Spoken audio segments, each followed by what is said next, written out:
शुक्र है तुम आ गई हो। मैं तो तुम्हारा कब से वेट कर रहा हूँ। आ तो गई हूँ, लेकिन आखिरी बार। क्या मतलब? मैं समझा नहीं। मैं तुमसे आइंदा मिलने नहीं आऊँगी। क्या हुआ नैना ऐसा? मुझे अब तुमसे कोई ताल्लुक नहीं रखना। नैना, बेचारा इतनी मोहब्बत करता है तुमसे। तुम चुप करो। देखो अली, मुझे तुमसे कभी मोहब्बत नहीं थी और ना कर सकती थी।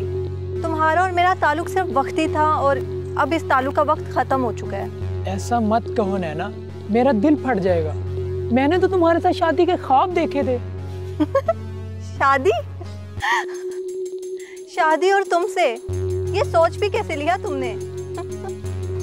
लेकिन मेरा जुर्म तो बताओ। तुम्हारा जुर्म ये है कि तुम एक गरीब आदमी हो और मुझे अपनी जिंदगी किसी गरीब आदमी के साथ नहीं गुजारनी। घटिया लड़की तेरी तो। मेरे से ऊंची आवाज में बात करने की कोशिश मत करना। शोर मचा के अभी लोगों को इकट्ठा कर लूंगी जो तुम्हारी खाल नोच लेंगे।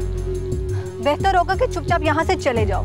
देख लूंगा तुम्हें, छोड़ूंगा नहीं। हाँ हाँ, जाओ जाओ, बहुत देखे हैं तुम्हारे जैसे।